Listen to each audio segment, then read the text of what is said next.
Voilà, toutes nos excuses pour cette coupure, indépendamment de notre bonne volonté. Nous sommes de retour et nous sommes en compagnie de nos invités. Bonjour, rebonjour, on va dire ça comme ça.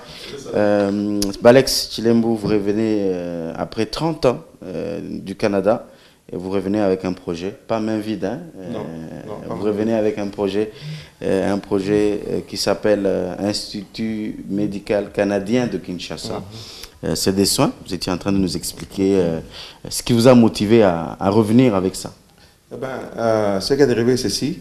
L'année passée, nous sommes revenus ici, toute la famille, pour célébrer notre 25e anniversaire de mariage. Mon épouse a demandé que nous venions au Congo pour cet anniversaire. Alors, quand nous étions ici, avec nos 3 enfants, pendant que nous parcourions la ville, nous avons trouvé qu'il y avait beaucoup de centres de santé, beaucoup de polycliniques, avec de grands noms devant. Mais quand vous entrez dedans, il n'y a presque rien. Pas de thermomètre, pas de stéthoscope, il n'y avait pas d'équipement. Et pourtant, les gens y vont pour être soignés. Alors, ça nous a beaucoup peiné. Moi, ayant travaillé dans le secteur hospitalier comme administrateur, alors nous avons pensé qu'il y avait lieu de faire quelque chose de bon. C'est ce qui m'a motivé à revenir ici, avec l'appui de la famille, pour essayer de donner de bons soins aux nôtres. C'est ça qui m'a motivé. C'était ça, le fait que les gens recevaient des soins très médiocres, et des soins ils sont diagnostiqués sans équipement. Qu'il fallait. Alors, c'est ça. Vous n'êtes pas médecin? Non, je ne suis pas médecin, je suis administrateur. Donc vous avez travaillé dans l'administration des hôpitaux au Canada depuis tout ce temps-ci. Alors, je me connais. Vous comptez plutôt apporter votre expérience d'administrateur. C'est ça. C'est aussi important l'administration dans un hôpital? C'est très important parce que s'il n'y a pas une bonne administration, rien ne marche. Il faut s'assurer que tout va mieux. C'est pas une affaire de médecin, Non. Ici, je ne sais pas si c'est comme ça ici. Le médecin, il donne des soins. C'est son travail. Il n'est pas administrateur. Il n'a jamais eu la formation d'être administrateur. Il est là pour donner des soins. C'est comme l'infirmier, c'est comme le laborantin. Il faut quelqu'un qui connaît le management, comme on dit, qui connaît comment mettre les choses ensemble, connecter le point pour que les choses marchent. Ça. Alors, ça fait combien de temps que cela a commencé? Est-ce que le projet est encore sur papier ou bon, vous avez commencé, ça fait combien de temps est-ce qu'on administre déjà le soin? Non, le projet il n'est pas sur papier. Le projet, nous avons déjà débuté. Nous avons commencé.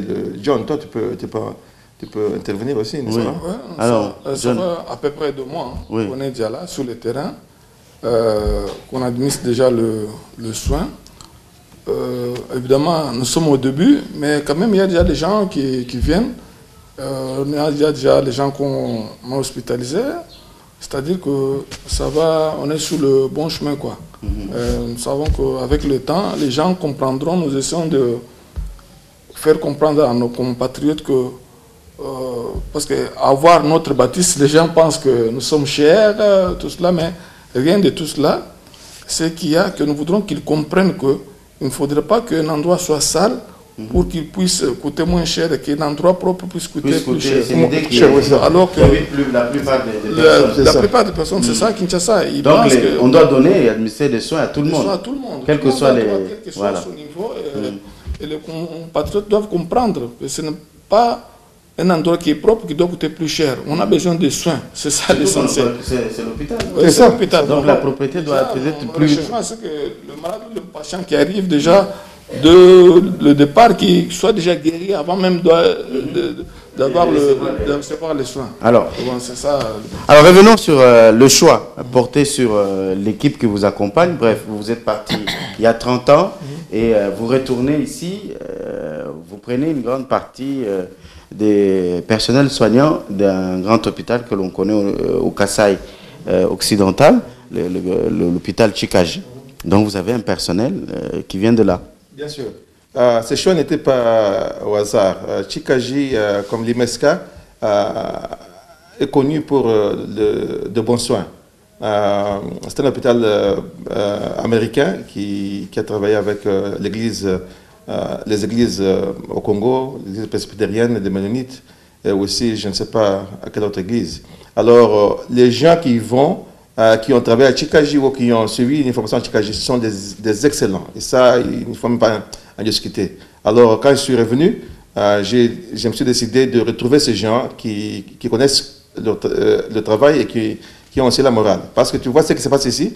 Quand vous arrivez quelque part malade ou saignant ou en état d'urgence, la tendance c'est que tu dois d'abord payer pour être soigné. Et ça, ce n'est pas la philosophie de Chikaji. Les gens de l'IMESCA connaissent que d'abord il faut soigner et les frais viennent après. Parce que la vie est trop... elle est chère. Alors il ne faut pas perdre le temps à chercher d'où vient l'argent alors que la personne est là. Vous perdez la vie, vous perdez quelqu'un, oui, la personne est morte et en plus vous demandez encore l'argent pour continuer. Voilà. Moi, nous avons perdu un oncle ici qui est venu, il a été déposé devant l'hôpital que je ne vais pas nommer ici pour des raisons de politesse. Il est mort là-bas, sans qu'on les touche. Alors qu'on pouvait faire quelque chose. Donc la tendance a changé. Nous voulons changer la philosophie de soins dans cette ville. Et nous espérons que les gens vont comprendre que chez nous, quand on vient chez nous, ce n'est pas les frais d'abord. D'abord, ce sont les soins qu'on reçoit et après, on passe les frais. Donc c'est ça. Mais est-ce que vous n'avez pas peur aussi bon, en fait, si on le fait dans d'autres hôpitaux, c'est parce que très souvent, ceux qui viennent trouvent la bonne volonté de ceux qui soignent et à la fin, ils ne reviennent pas. Ils vont s'en aller et puis, entre-temps, vous avez quand même le personnel à soigner et tout ça, à continuer à payer. Oui, nous comprenons ça. Nous ne parlons pas de tout le monde qui vient à l'hôpital, marchant, parlant, qui dit que soignez-moi et je vais payer après. Nous parlons des gens qui viennent en urgence. Nous avons connu un cas une nuit, il y a 3-4 jours, le gens qu'on appelait Wewa est venu, il était blessé, le motard blessé sérieusement, qu'on pouvait voir la crâne. Il est venu saignant. Qu'est-ce qu'il a dit? Je n'ai pas d'argent. Est-ce que vous allez me soigner? Nous avons dit ici, on soigne. Parce qu'il était en état d'urgence. Il faut le soigner. Quelqu'un qui vient, il est malade bien sûr, mais il peut marcher, il peut parler. Là, on va négocier parce que ce n'est pas urgence. Nous parlons des urgences. Les gens qui sont morts et qui meurent ici sont des gens en urgence. Une maman qui a besoin de césarienne, bon, il n'y a rien. Bon, on ne touche pas. Une maman qui saigne, qui fait un avortement, on ne fait rien. Un accidenté qui arrive, est-ce que les gens payé? Non. On marche, on va à côté.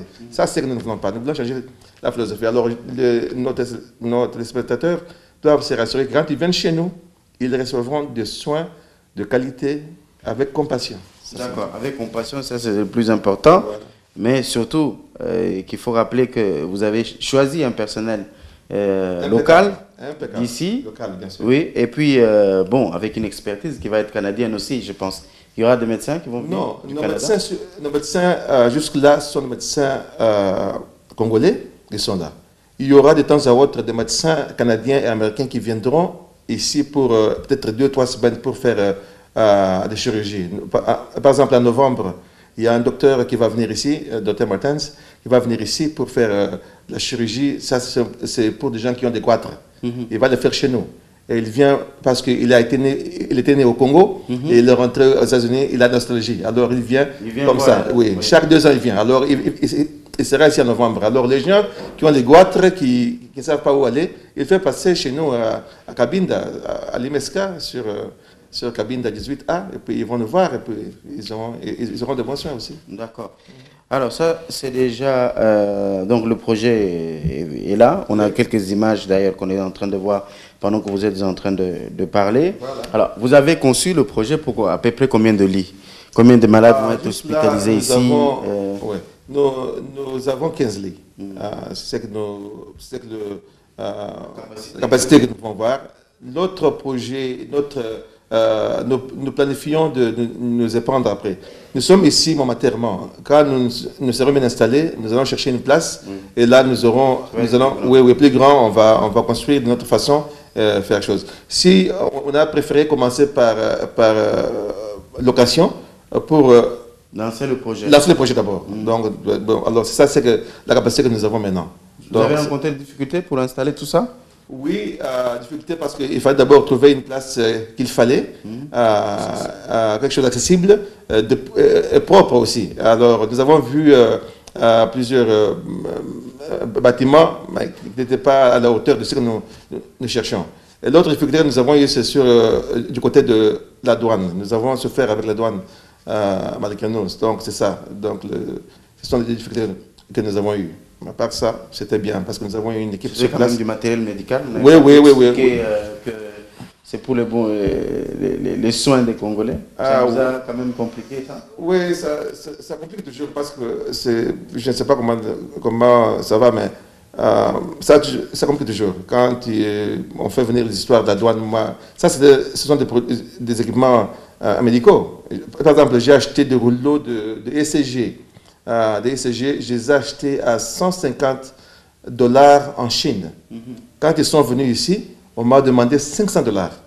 Ça, c'est 3 fois c'est le prix que j'ai acheté. Alors, c'est ça. Tu vois, ce sont des difficultés qui font que beaucoup de nos compatriotes ne se retrouvent pas. Ils ont peur parce que le coût est trop cher. Mais nous, on avait un projet, on savait ce qu'on voulait faire. Et malgré nous sommes dit qu'il faut y aller. Donc vous avez continué sans relâche. Sans relâche. Alors, j'ai parlé tout à l'heure, lorsque j'ai annoncé votre intervention, qu'on allait avoir un médecin de garde 24 heures sur 24. Donc il y a une sorte de permanence alors. Nous avons la permanence chaque jour. Il n'y a pas appelé le médecin au téléphone. Non. La voiture a refusé de démarrer. Non. À minuit ou à 1h du matin pendant que quelqu'un est malade. Là. Non, ça n'arrive pas. Nous avons une très bonne équipe de généralistes qui sont sur place, mais nous avons aussi une équipe de spécialistes qui passeront selon les jours de la semaine pour donner des soins aux malades. Comme vous savez, nous avons tous les services là-bas. Le laboratoire, échographie, ECG, la chirurgie, la maternité, nous avons tout sur place. On ne demande pas à quelqu'un de venir là-bas prendre une prescription pour aller ailleurs. La pharmacie est là. D'ailleurs, nous avons innové avec notre pharmacie. Nous avons un emballage qui n'est pas ici. Alors, peut-être qu'avec les vous, voilà, quand on a parlé. On peut distribuer des médicaments aux malades, aux vieillards qui ne savent pas se retrouver sans difficulté. C'est facile à faire, vous le verrez à la fin de ces images. Donc nous sommes fiers de ce que nous avons apporté. Nous cherchons de malades qui doivent venir se soigner, qui cherchent une place propre, qui cherchent de bons soins au coût le moins cher possible. Ils peuvent se retrouver chez nous. D'accord, les laboratoires, parlons-en. Alors, on parle de l'hôpital, peut-être qu'avec John, on va continuer. Alors, tous les équipements, et il faut le dire, viennent compléter le soin, parce qu'en réalité, ce ne sont pas les matériels qui travaillent, il y a les hommes qui sont derrière. Digital microscope, digital urine analyseur, incubateur et autres. On peut trouver, ça c'est pour les bons examens qu'on vient faire là-bas. Oui, c'est pour les bons examens bien sûr, parce que souvent dans beaucoup de nos centres de santé ici, on a cette difficulté-là. Oui, les équipements.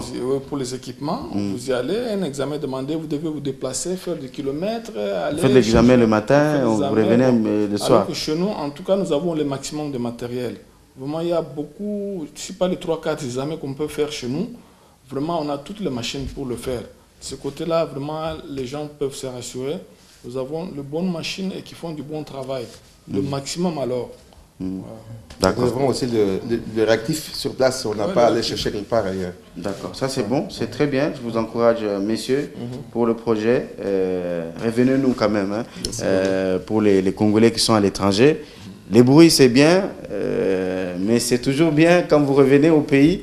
Et vous venez proposer comme Balex Chilembu un projet qui peut soutenir la population comme les soins. Il n'y a pas mieux que ça en tout cas. Il n'y a pas mieux que le soin. Puisque pour qu'on se développe, il faut être en bonne santé. Pour qu'on vienne faire l'émission, il faut être en bonne santé. Donc pour diriger, il faut être en bonne santé. Donc la santé vaut plus que tout et vous pouvez bien évidemment profiter désormais de ces qualités de soins. Ici, localement, à Kinshasa, les bureaux sont là, Sur place. Sur place, Oui. à Cabinda. À Cabinda, sur Cabinda 18A. Oui. C'est entre Kassai et Bon Marché. D'accord. C'est facile à retrouver, clinique IMSK.